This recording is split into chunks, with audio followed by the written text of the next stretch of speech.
This is WEFT Champaign, 90.1 FM, community radio for East Central Illinois, streaming live at www.weft.org.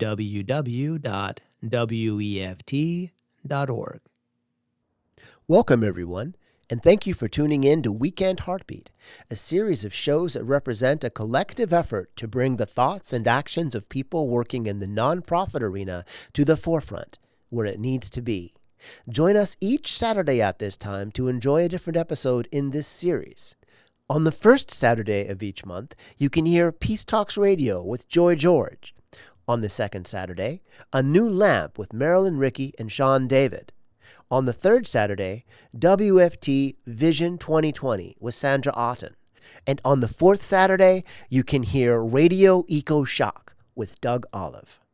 The views and opinions expressed here are those of the speakers and do not necessarily represent those of WFT, its board of directors, associates, its station manager, or Prairie Air Incorporated. The following program was pre-recorded and consists of two parts. The first part was recorded in 2011. The second part was recorded on January 31st, 2016.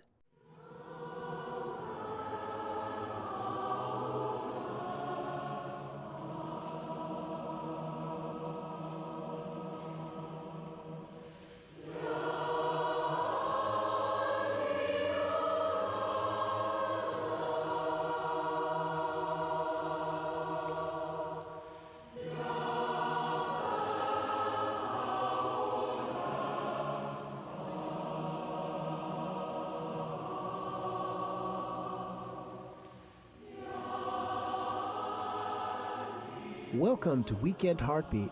I'm Sean David, and this is A New Lamp.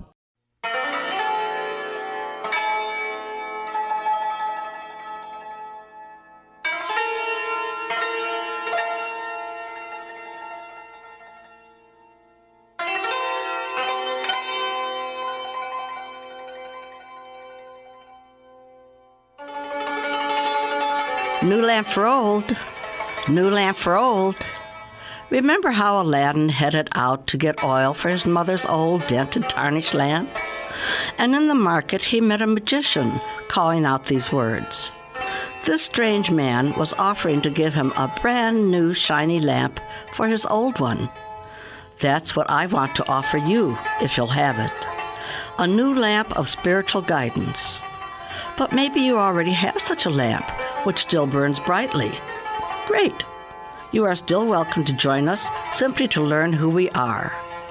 But maybe your lamp of divine guidance has gotten dented and tarnished like Aladdin's. Or perhaps you have no such lamp at all. To you, I offer a new lamp. Hi, my name is Marilyn. Welcome to A New Lamp, a program designed to make you acquainted with the Baha'i religious faith. I hope you will choose to spend the next few minutes with me. Thanks.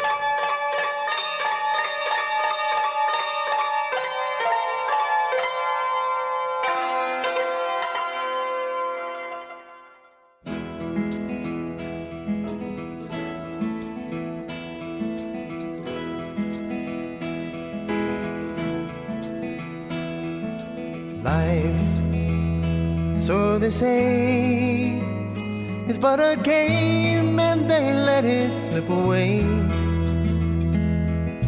Love, like the autumn sun, should be dying, but it's only just begun.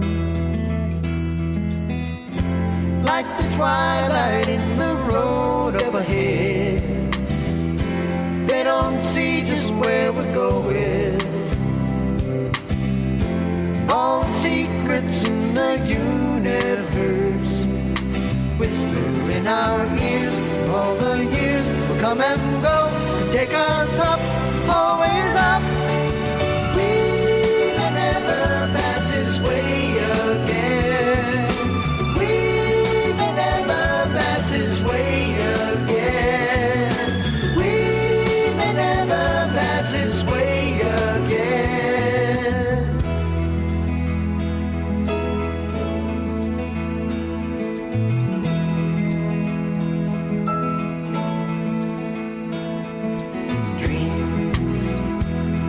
to say for the fools, and they let them drift away.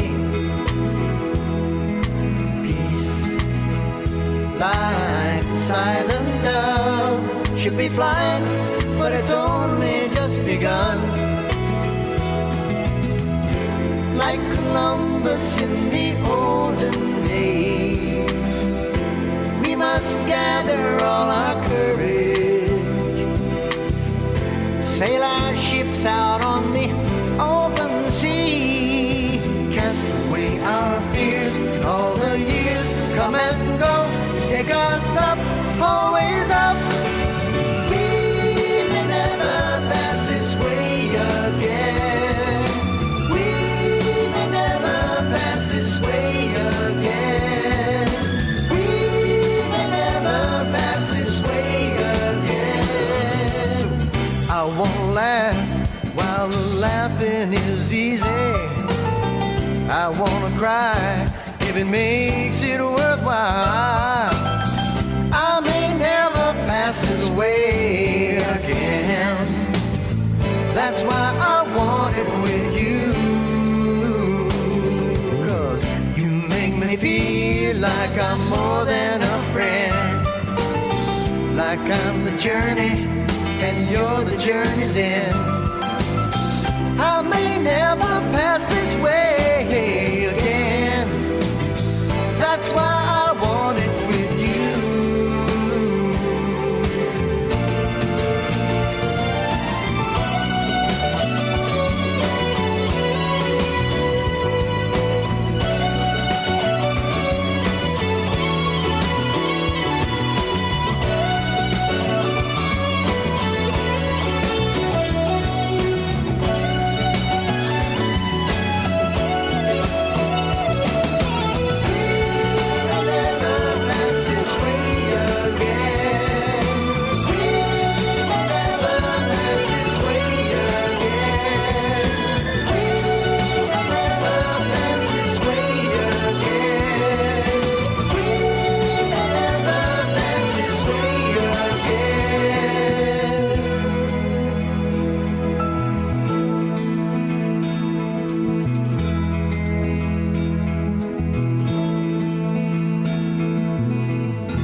Last week I told you about Baha'i funerals. But what happens after that?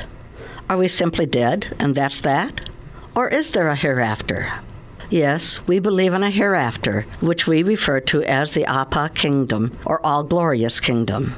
Heaven and hell, these are only symbols of the condition of the soul.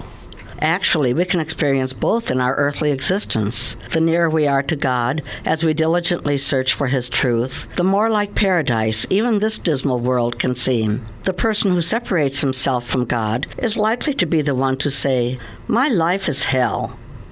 Hell is life away from God.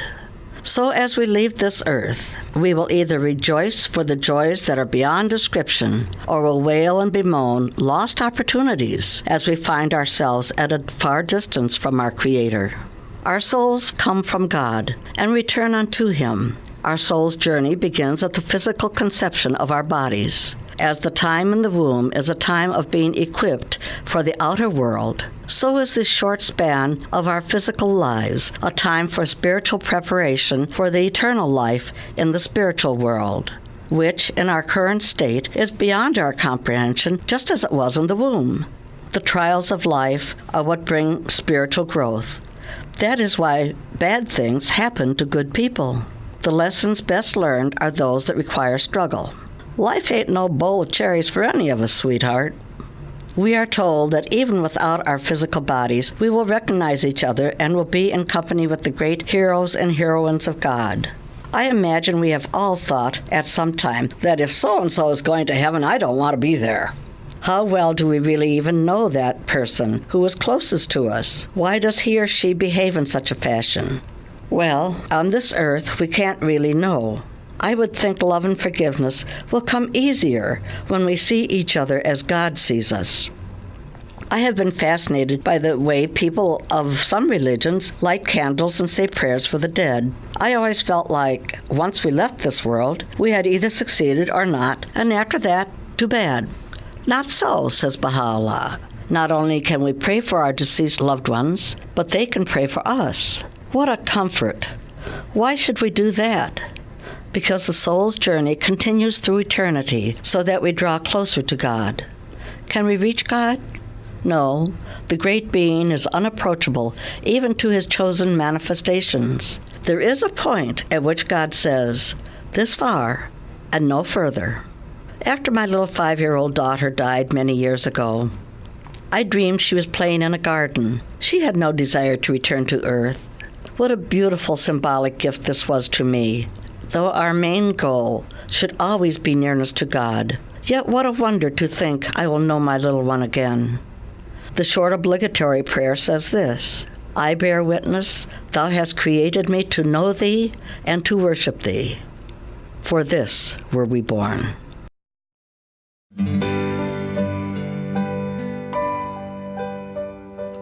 Lo, angelic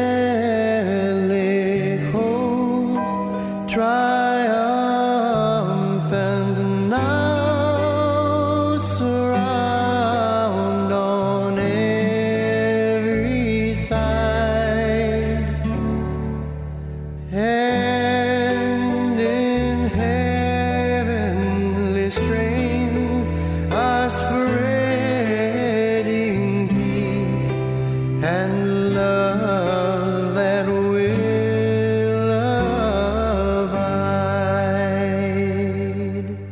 Hark the heavenly concourse singing joyous praises to their King. Lift your voices now and join them and love's benediction sing, and love's benediction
And now, concerning thy question regarding the soul of man and its survival after death. Know thou of a truth, that the soul, after its separation from the body, will continue to progress until it attaineth the presence of God, in a state and condition which neither the revolution of ages and centuries, nor the changes and chances of this world can alter. It will endure as long as the kingdom of God, his sovereignty, his dominions, and power will endure. It will manifest the signs of God and his attributes, and will reveal his loving kindness and bounty.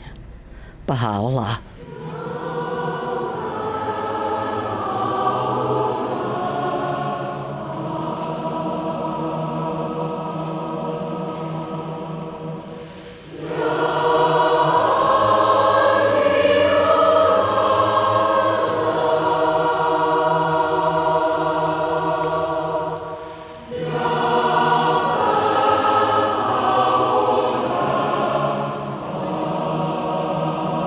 Thanks so much for being with me this morning. I hope you have found a blessing during these few minutes. If you want to learn more about the Baha'i religion, you can go online to www.bahai.us.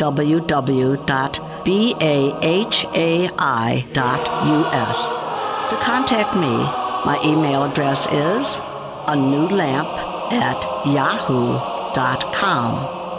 Thanks, and have a great day.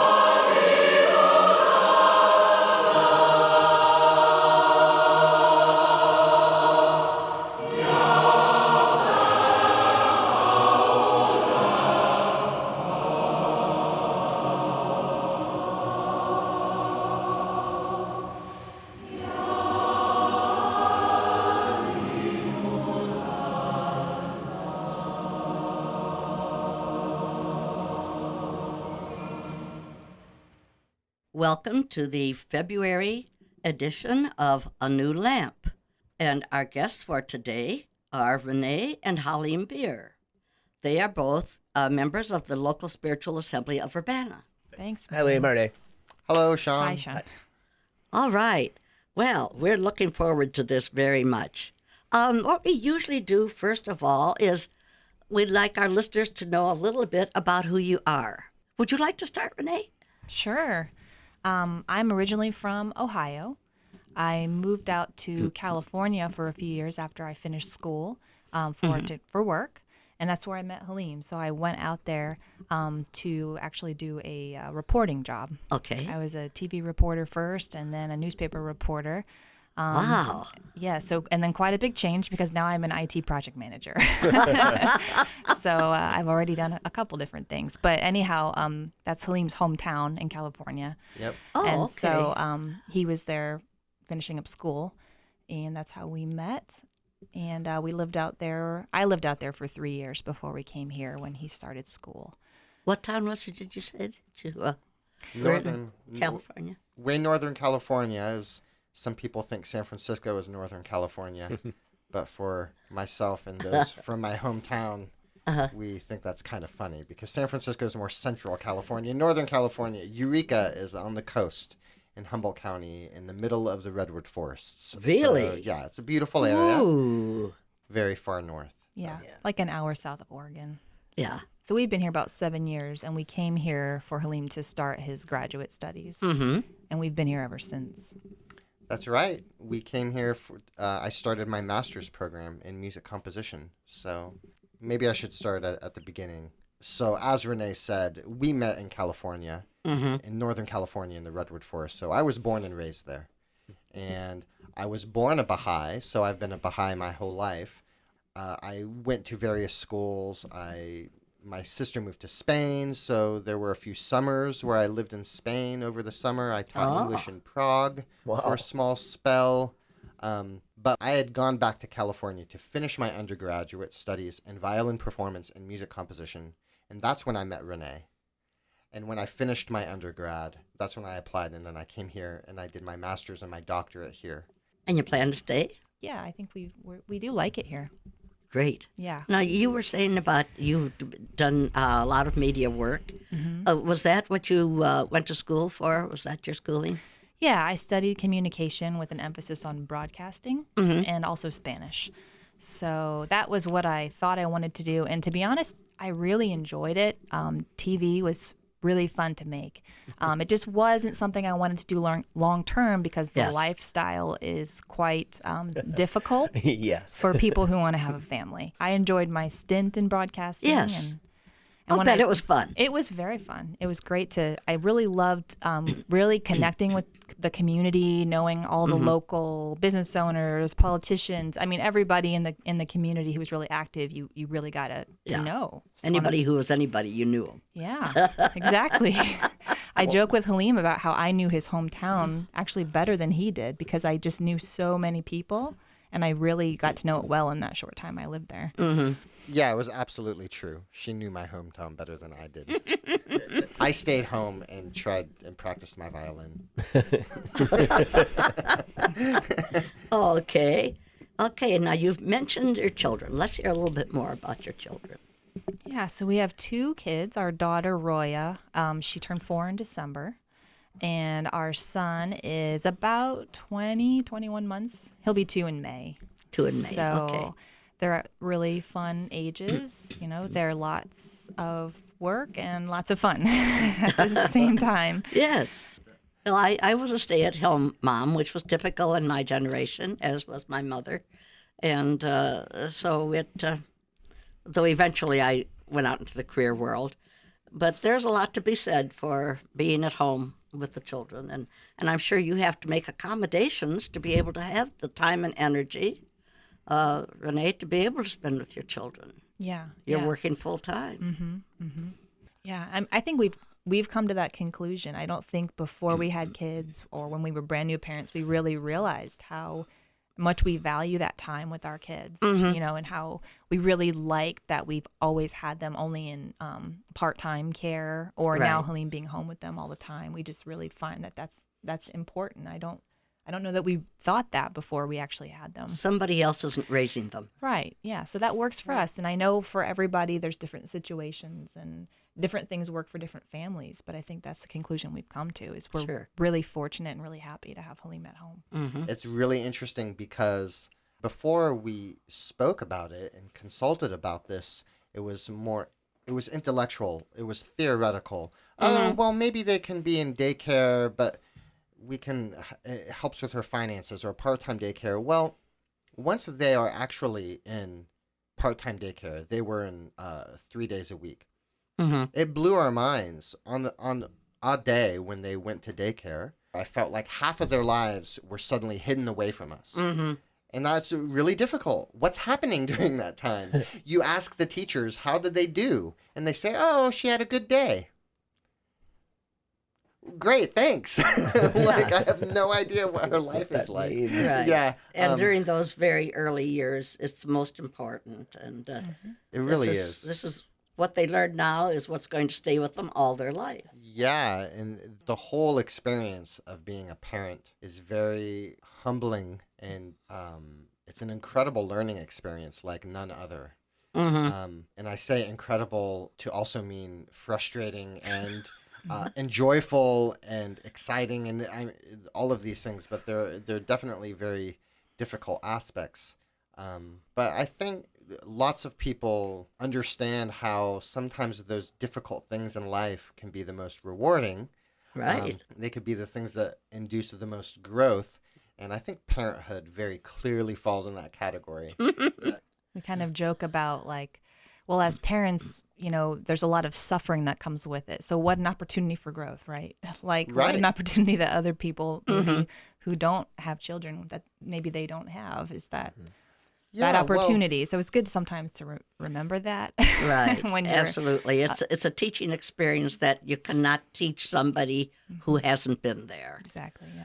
It is a challenge as a new parent. And in the context of the Baha'i writings and the Baha'i teachings, and frankly, all the religious traditions, you look at Buddhism, you need to be selfless. It's about giving up your selfish desires and to acquire virtues and to manifest virtues. And in the Baha'i writings, over and over, you find be selfless, give up these limited selfish viewpoints that we have, and be world embracing and embrace with love humanity and the interests of the world. And it's difficult. That's a difficult growth process. It's something that we all struggle with. But becoming a parent has one of its greatest challenges is that it forces an incredible this selflessness that I've never been forced to experience before my life. You have the need to sleep. Doesn't matter if you have the need to sleep, right? Guess what? That's right. If your newborn infant has a need, you will sacrifice that need to sleep in order to provide for the needs of that child. And this happens at every turn. And that process of selflessness clearly isn't fun. But from the viewpoint of the Baha'i writings and the religion and spiritual growth, one realizes, wow, well, what an amazingly painful spiritual gift, right? It's difficult and it's incredible, the kind of selflessness that it makes you go through, the sacrifices that a parent must endure for their children. And frankly, it's a perspective that I try to remind myself of. Because again, it's not necessarily simple. All growth is painful. That's true. No matter what. And people who choose not to have children for whatever reason, they are going to miss part of a growth portion of their life that I don't know where else you'd pick that up. So I can't blame people for not having children. We just heard the program on life after death. We're looking at eternal life, right? We're looking at the life of the spirit that will continue on long after the mortal frame has disintegrated. But again, spiritual growth is not the short-term benefit. It's not instant gratification in a world full of instant gratification. Spiritual growth is the long-term, right? And having that long view is sometimes it makes the short-term decisions a little bit more difficult. You sacrifice certain things in the short term. Well, hey, you started to say something about your Baha'i history. I know you've got an interesting story. Renee, why don't you tell us about how it happened that you found the faith and how he was involved? Sure. Well, I grew up, like I said, in Ohio, a very strong Catholic area, and I grew up a Catholic, and I felt pretty content, I thought, as a Catholic. So when I moved out to California, I found a Catholic church, and as a young, single person at that time, I had time on my hands, so I was trying to find ways to volunteer and be active in that church. Though I found I was kind of struggling to find a place where I really fit in. I tried a few things. I was a youth group volunteer, I think. That was kind of the main thing I was doing.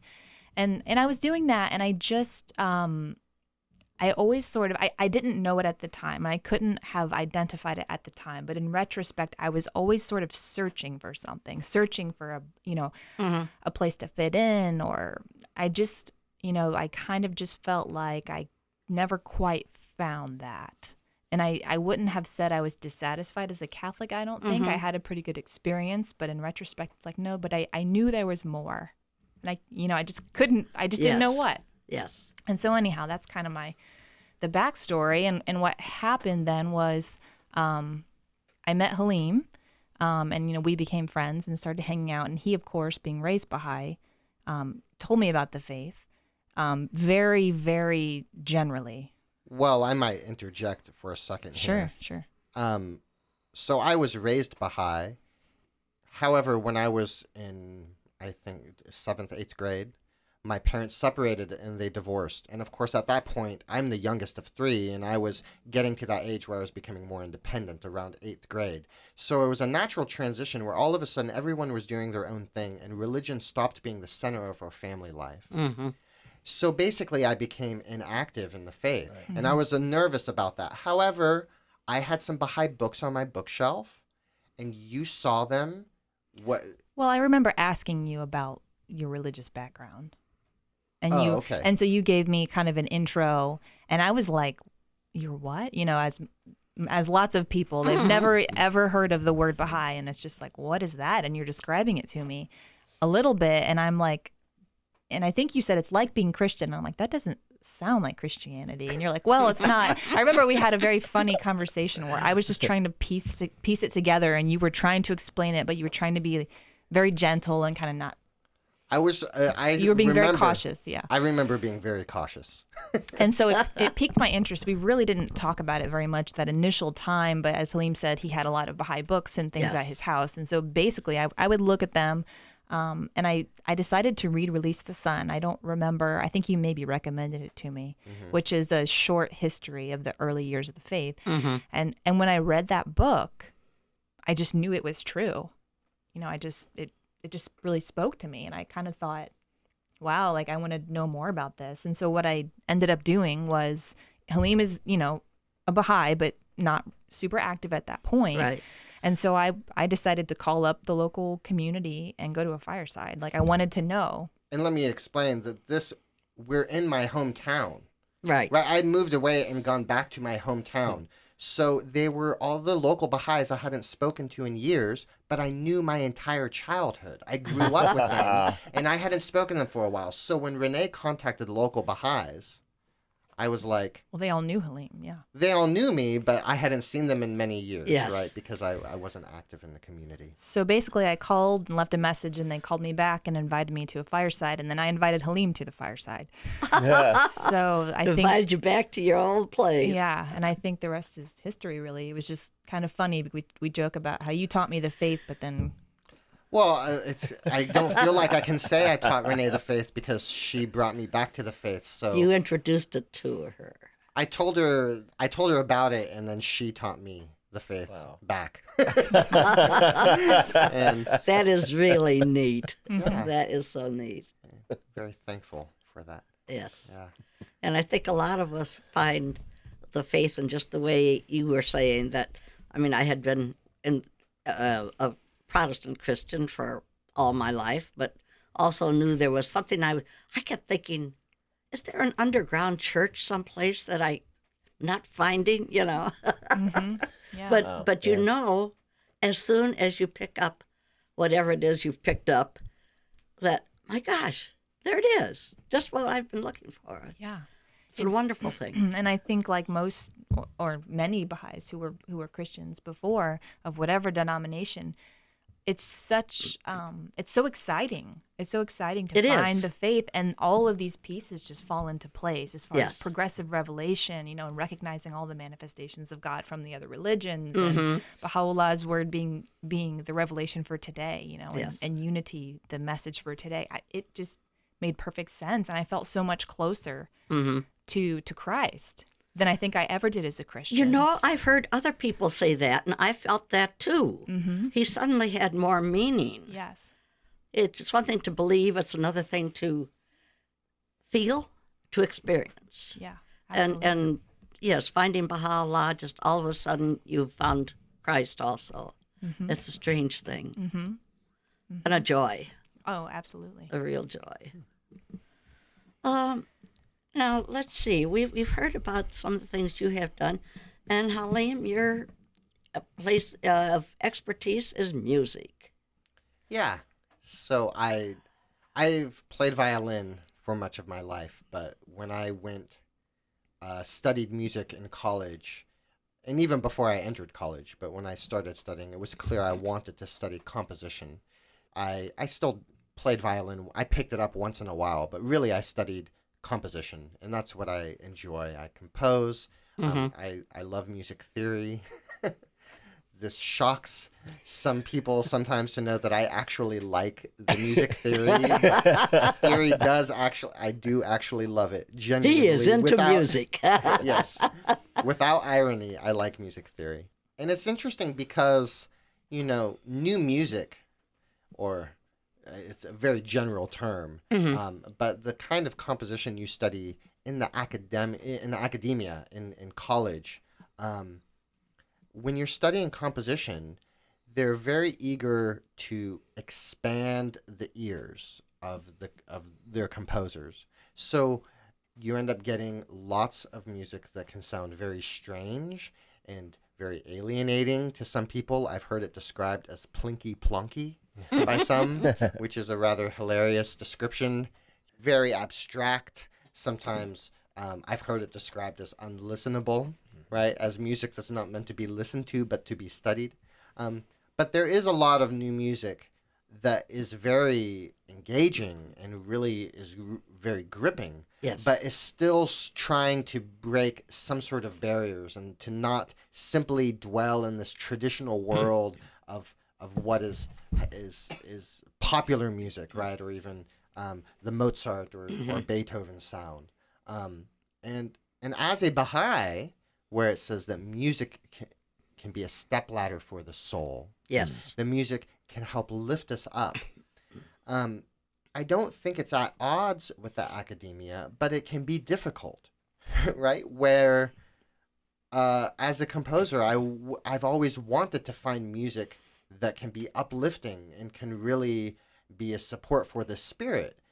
But in the academia, it's very much an intellectual exercise. Yes. So as a Baha'i and being in composition, I mean, I still learned the things that they encouraged me to learn, and I still studied these systems of composition, and frankly, I found them incredibly interesting. But as far as finding my own voice, it's always been a struggle, because I've never been satisfied with just having some mathematical system that's really intellectually stimulating, but doesn't necessarily speak to the heart. Right. So as I've been composing, it's been a struggle for me to find ways that I can put that into my composition and yet still be successful academically. Shall we listen to an example? That would be great. What have you got for us today, Halim?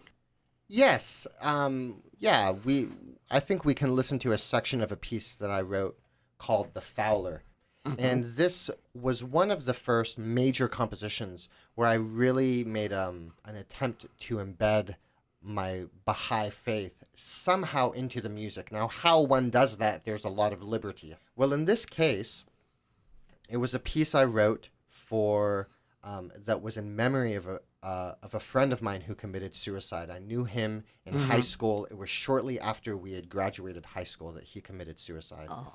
And at the time, I had written some simple melodies on the piano. Frankly, all of those things that I'd written at that time, I'm embarrassed about. But anyway, when I wrote them, they were my best attempts. And they were pretty simple, but I thought that they were pretty, and I showed them to lots of my friends. And this friend of mine, I showed these melodies to him, and he was always very supportive and actually would engage and talk to me about those melodies more so than almost anyone else, and actually would point out certain moments that were his favorite moments. Really? And so when I wrote this piece, I actually took those simple ideas and I completely recast them. And it was written for basically a small orchestra. It's like a small orchestra. They call it a chamber orchestra. It was performed by the Illinois Modern Ensemble, and I called it The Fowler. It comes from the Baha'i writings, and there's a hidden word that says, "O children of negligence, set not your affections on mortal sovereignty, and rejoice not therein. Ye are even as the unwary bird that with full confidence warbleth upon the bough, till of a sudden the fowler death throws it upon the dust. And the melody, the form, and the color are gone, leaving not a trace." And as this was about the death and the suicide of my friend, Yes. the fowler represents death, and the fowler casting the bird on the dust.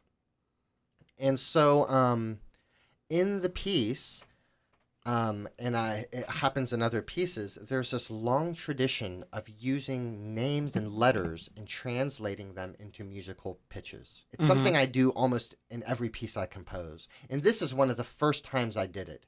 So throughout this piece, over and over again, I've used this motive of Baha, or Baha'u'llah. And I've translated that name into pitches and I've embedded it in. So the Fowler comes from the writings of Baha'u'llah. It's about the death of my friend. And the name of Baha'u'llah is embedded in this piece. And I think I can play a short excerpt. The piece is very long. It's about a 20-minute piece, but I only have about a 3-minute excerpt. Glad to hear it.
Wow, that is beautiful and powerful. Well, thank you. A lot of times with new compositions, I'm not used to hearing the word beautiful, but I do appreciate that. In my years, it's music that has always been what has brought me closest to God. And to have a some sort of a program without music is like somebody left out the soul. It's just that's Like a program, like a devotional program or pray, right, without that musical yeah. aspect. This is something where I'm, as a composer, I know other musicians, there's Baha'i music and there's all sorts. There's the Baha'i faith is unity and diversity. Right. And the diversity of the flowers in the garden gives it its beauty and charm. And we likewise have diversity in our expression of artistic values and and our styles of music, and it just enhances the beauty of humanity to show that, I'm not writing as many folk songs, but so I'll try to write some engaging orchestral music. Right. That is great. That's the best way to learn the writings or to learn anything you want to actually memorize. Have it in music. It's so easy to memorize. That's something that we've really been trying to do with our kids, Yes. I think one thing, Halim has an incredible memory. You have so many quotes and so much of the writings memorized from your exposure as a child because your dad was a very good teacher and your dad was interested in memorizing that and really taught that to you. To this day, it still impresses me how much you really remember and how much he really knows. So we're trying that. Hopefully we'll succeed at getting Roya and Darius to learn some of the writings. Yes. And music is a great avenue to do that because it just sticks with you. Absolutely. When it's in a song. And sometimes I find him even reading something and then all of a sudden, oh, actually I know that part set to music and I kind of hear it play in my head. But it's effective. And so we've been doing that kind of every night before bedtime. We sort of have that routine with our kids where we want them to recite prayers, but we also will do a prayer set to music and a quote set to music. Oh, that's nice. Yeah. Those will stay with them all their days. Well, we hope. And Renee's been very good at doing research and finding these children's lessons that have quotes in some music, and even, many of the songs are original. But it's fantastic just having some quote and a prayer set to song, and you go over the song and you have it memorized so quickly. It's amazing. And I've been able to bring a lot of those materials as part of a service to the community. At the Baha'i Center, we have Thursday mornings at about 9:30. Just sometimes life gets in the way, so it's hard to announce consistently, but we call it Little Gems Virtue Club. And it's for parents with children.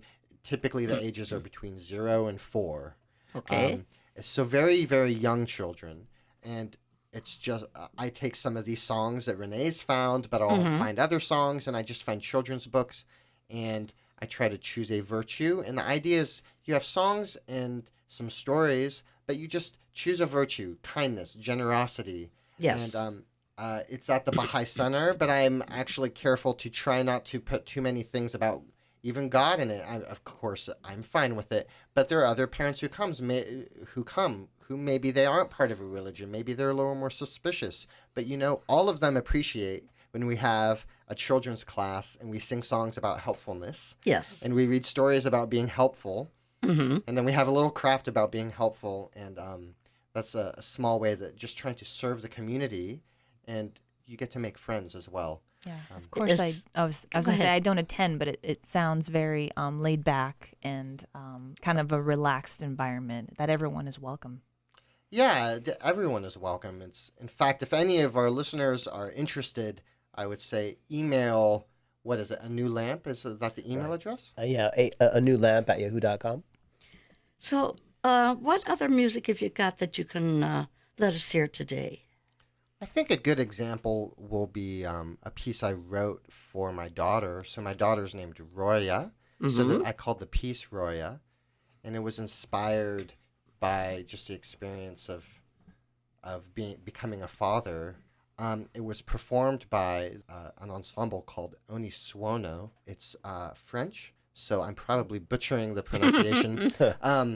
OGNI is Oni, and Suono is SUONO. They have a website, and they're absolutely phenomenal performers. And they perform almost exclusively newly composed pieces. They commission pieces from composers. So you can imagine most of the pieces they play are incredibly different. If you go to their website, you'll hear lots of examples. Well, I wrote them a piece that's very delicate. And I was afraid, actually, that they might not have liked it. Well, it turns out that they've done an amazing job. They've played it all over the United States multiple times. They premiered it in Europe. Really? They've taken it on tour like 2 or 3 times in Europe. They told me, though, it's a great piece to have in their repertoire, specifically because it gives contrast. That they can program it with other things, and they show a range of different compositions. So thankfully, they found use for it. And I could speak a long time about the piece. I won't, other than I actually used computer algorithms to generate music that I then actually changed by hand. And it doesn't sound like it was computer generated in any way. This tries to walk this line between being very delicate and kind of pretty in a traditional way, but there are lots of kind of mathematical games that I play in the music that are inspired by much of my composition training. Okay. It's about an 8-minute piece. Again, the excerpt I have is much shorter. It's about 4 minutes.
say, you know what?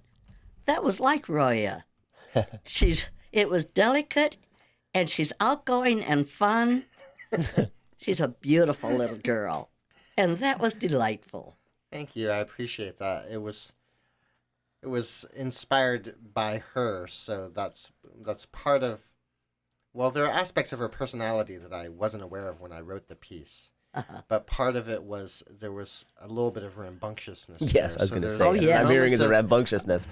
Yeah, so there's it alternates these swings in the piece between delicate and actually much more simple idea. I take this simple idea and I repeat them all during these very calm, delicate sections with moments of silence in there.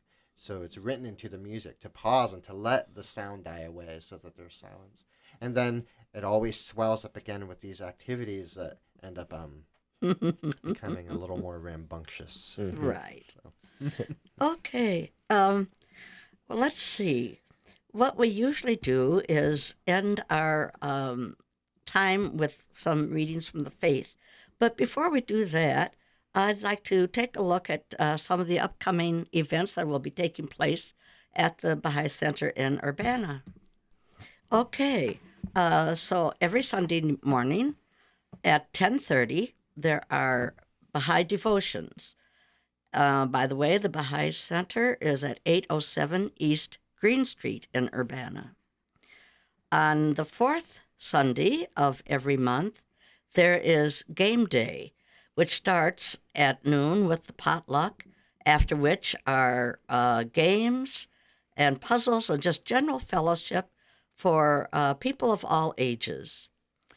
And Monday, Halim, what happens on Mondays?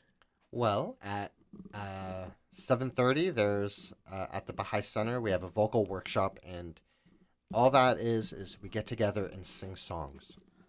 That's great. It's a lot of fun. Tuesdays is a prayer meeting at 7, and this month, coming up, will be an event called Ayamaha. That is a time of partying and gift giving and general good fellowship before the time of fasting begins. And those dates will be February 25th through February 29th. We don't know exactly the events for this time. It is expected that on February 27th, the folks will be getting together to make gingerbread houses as part of the celebration. Okay, and as Halim pointed out, there are the little children's classes. We call it Little Gems Virtue Club. Okay. And I would recommend that someone not just show up, but if they email you, then they could be put into contact personally with me. Okay. And I announce it every time it happens. And right now it's been a little bit spotty. But, Okay. okay. All right. We have enjoyed so much having you folks with us today. And you've provided us a lot of good information, good music, things about family and about faith. And it has just been wonderful having you here. Thank you, Marilyn and Sean. I Thank appreciate you. it. It's been fun. We like to finish up the program with readings from the Baha'i Faith. Would you join us for those? Yes, of course. Absolutely. Although sound is but the vibrations of the air, which affect the tympanum of the ear, and vibrations of the air are but an accident upon the accidents which depend upon the air, consider how much marvelous notes a charming song influence the spirits. A wonderful song giveth wings to the spirit, and filleth the heart with exaltation. Abdul Baha. Love ye all religions and all races with a love that is true and sincere, and show that love through deeds and not through the tongue. For the latter hath no importance, as the majority of men are in speech well-wishers, while action is the best. Abdul Baha. There can be no doubt whatever that the peoples of the world, of whatever race or religion, derive their inspiration from one heavenly source, and are the subjects of one God, Baha'u'llah. Know thou that every created thing is a sign of the revelation of God. Each, according to its capacity, is and will ever remain a token of the Almighty. And as much as He, the sovereign Lord of all, hath willed to reveal His sovereignty in the kingdom of names and attributes, each and every created thing hath, through the act of divine will, been made a sign of His glory. So pervasive and general is this revelation that nothing whatsoever in the whole universe can be discovered that doth not reflect His splendor. Under such conditions, every consideration of proximity and remoteness is obliterated. Were the hand of divine power to divest of this high endowment all created things, the entire universe would become desolate and void. Baha'u'llah.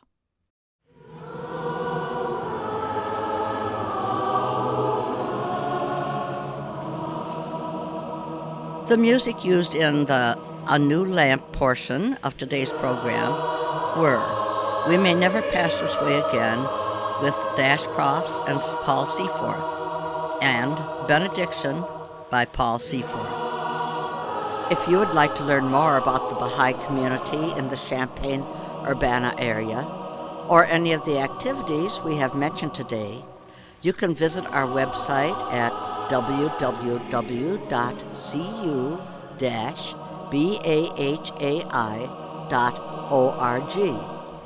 If you would like to learn more about the Baha'i Faith, you may go to www.bahai.us. If you would like to contact the local Baha'i community in Champaign-Urbana, visit our website at www.cu-bahai.org and click on Contact.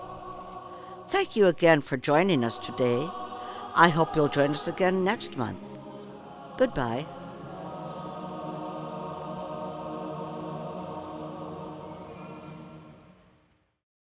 Thanks for listening to this week's Weekend Heartbeat on WEFT Champaign 90.1 FM, Community Radio, Champaign-Urbana, Illinois, streaming live at www.weft.org.